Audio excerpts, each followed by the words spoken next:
Side effects are an accumulation of moisture water in the crotch on down. We have enough men here to understand what that might mean. That means my weight went from 152 pounds to 195.1, all in the waist and the crotch down, and you can imagine what happens to you. Well, I had the guy at Kaiser. The last time I saw my provider there, I was standing in a pool of water with all the weight had blown out all the corpuscles in my leg in a terrible condition. And the VA was the Veterans Administration was my last resort. My provider there actually was a very good friend. That was our relationship because I was in such good shape. He would say, "You're in better shape than most men under 20 years younger than I." We'd have a big laugh, and he referred to me as Commander, which is kind of ridiculous. So anyway, when I saw my provider standing in a pool, I was standing in a pool of water with my legs wrapped.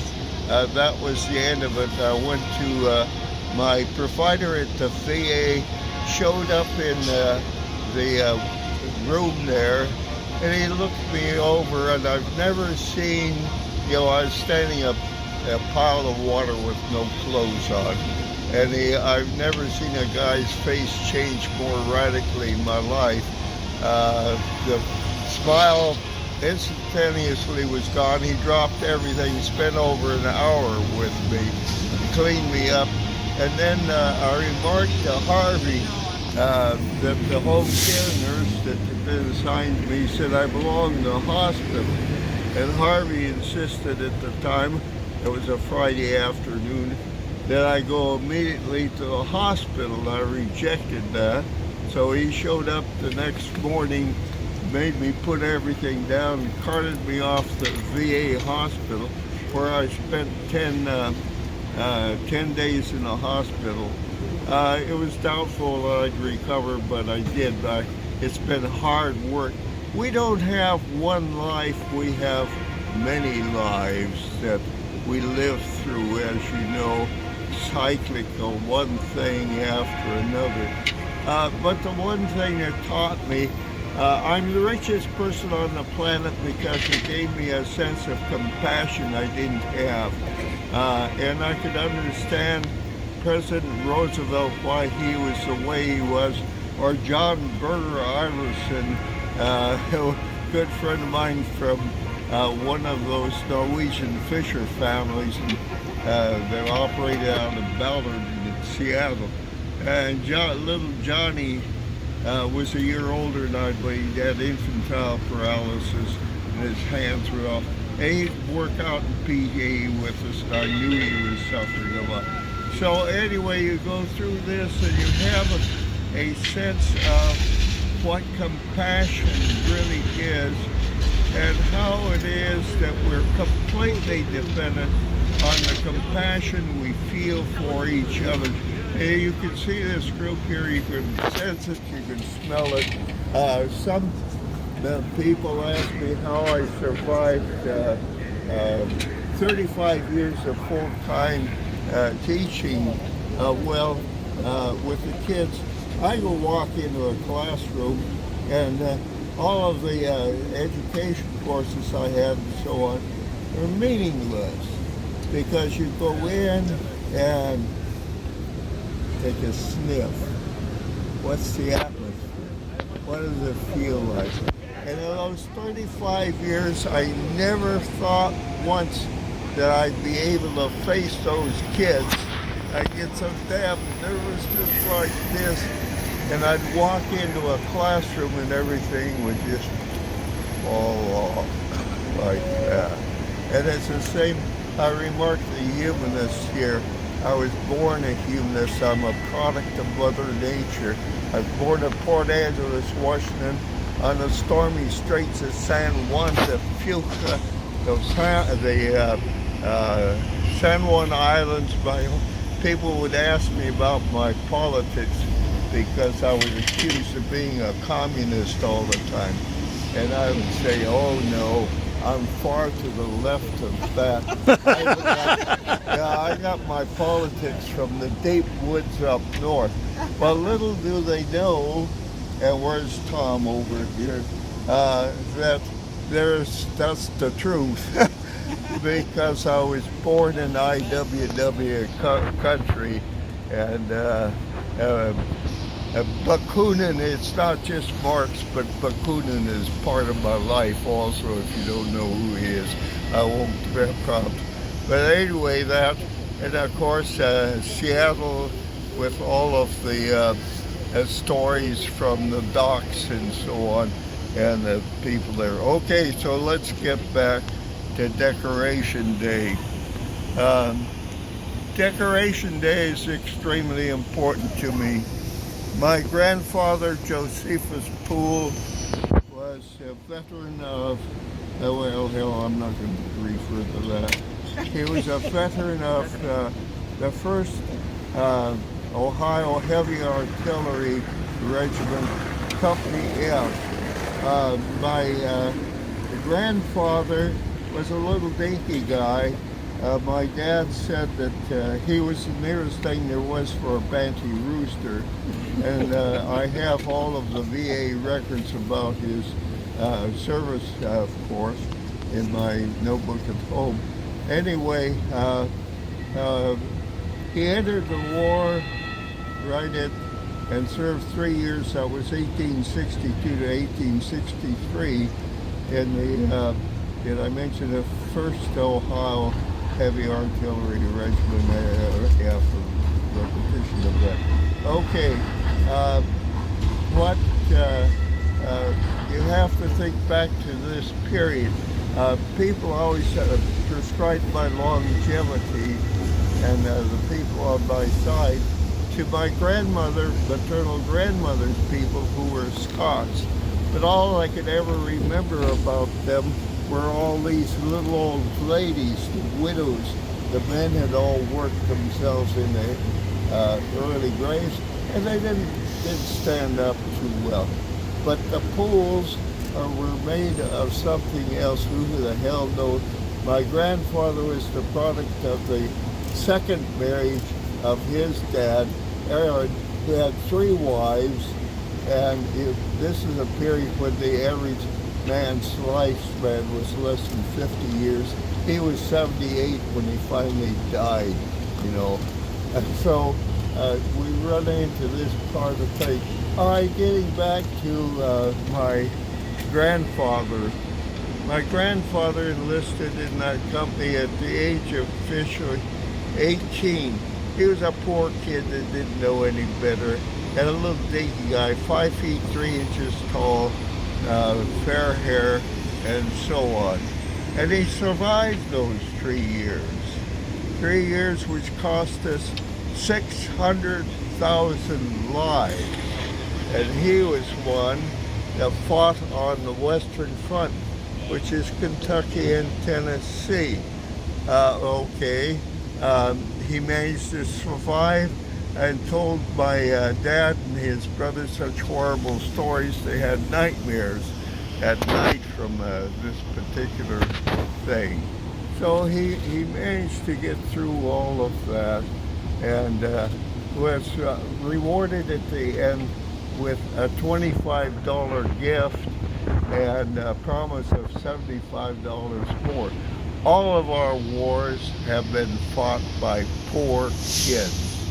People, and my own case, we started out, my dad's illness wiped us out, which is another very long story. So we come back to 600,000 dead.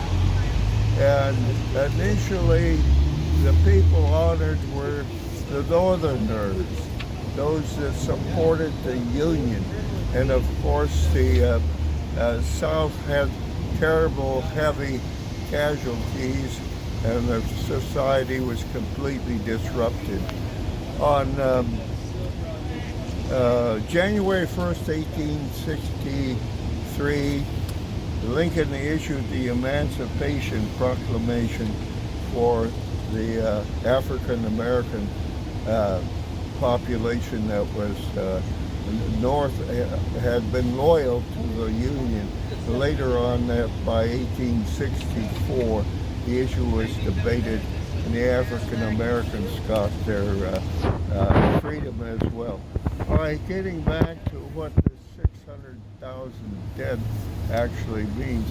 Our country was born essentially in slavery and genocide, and we all suffer from that down to the present time. The country is totally incomprehensible unless you do understand what that meant.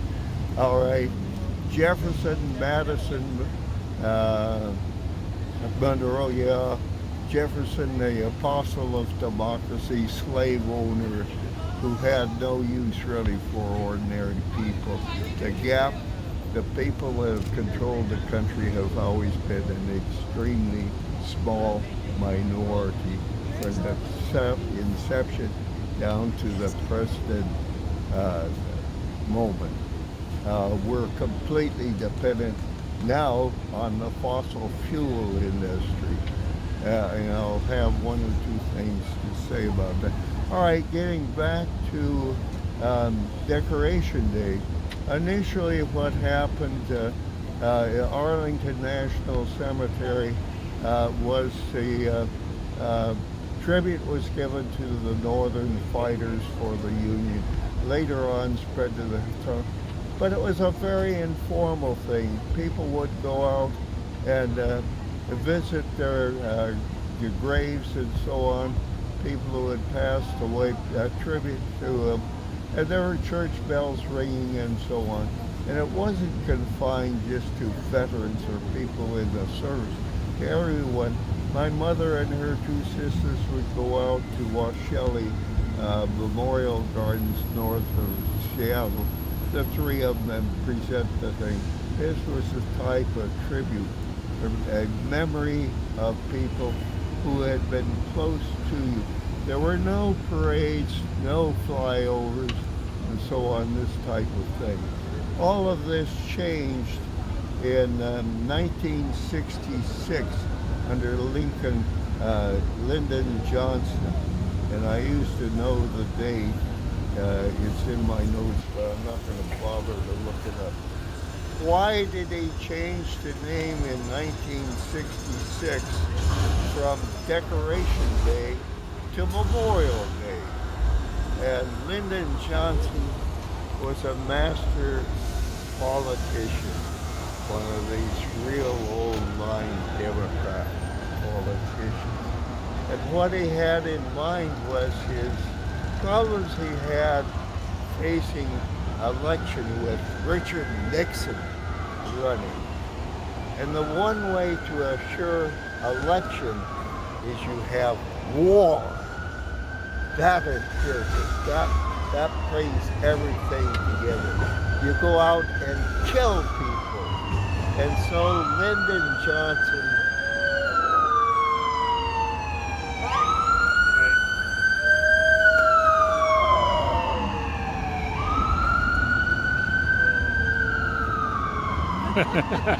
Lyndon Johnson picked Decoration Day as a great day to proclaim it as Memorial Day for everyone and changed the name from Decoration Day to Memorial Day. 1966, and then 1967 we have what? The Gulf of Tonkin incident. Oh, how wonderful. And of course, anyone that was in on it knew it was a phony, fakey thing that was instigated by Johnson and the military industrial complex at that particular time. So anyway, here we have the Gulf of Tonkin incident, and I almost forgot to mention Wayne Moore, Senator from Oregon, and Ernest Greening of Alaska were the only two that had the guts to vote against it. And you've got all these other good Democrats that went right down the line with the most reactionary elements. You can't depend on them. You can't depend. The only thing you depend on is good people, like ordinary people who understand compassion and love. And so in 1967, we have the Gulf of Tonkin incident, and in 1968, we have war, and Lyndon Johnson is elected president of the United States. And that's the end of my story about Decoration Day, except to come back to this. It's young kids always that fight these wars. The poor suffer a lot. My grandfather was one. They're still depending on kids, and not necessarily kids, older ones now. World War II, was fought by children. We were all teenagers. We didn't know what the hell we were doing. We just did what everyone else did anyway. By the way, Eisenhower was asked why the average age at Normandy was 19. And he said, because you could tell them to do anything in early 20s, and they'll do it. Older people would know what we're being asked to do is impossible. So this is the way things work out. So what we have to do is we have ourselves, our feelings, our good, and the one thing we know overall is climate change. We're subject to the most severe conditions imaginable. And my final remark is, if we're going to survive, we have to go back to our roots, our very basic elements that we had as a species, and look over. And the most important things, of course, are our indigenous population, which is still surviving. We must learn from them. The people at Standing Rock, it doesn't matter, but it's back to our very roots itself. And the one hope, we have a huge hope, are the young people, because they understand that they must deal with climate change or they're not going to survive. And so we have what we're faced with, great hope, lots of possibility, a Green New Deal. I was raised under the New Deal, but now we've got a Green New Deal. Okay, that's it. Thank you.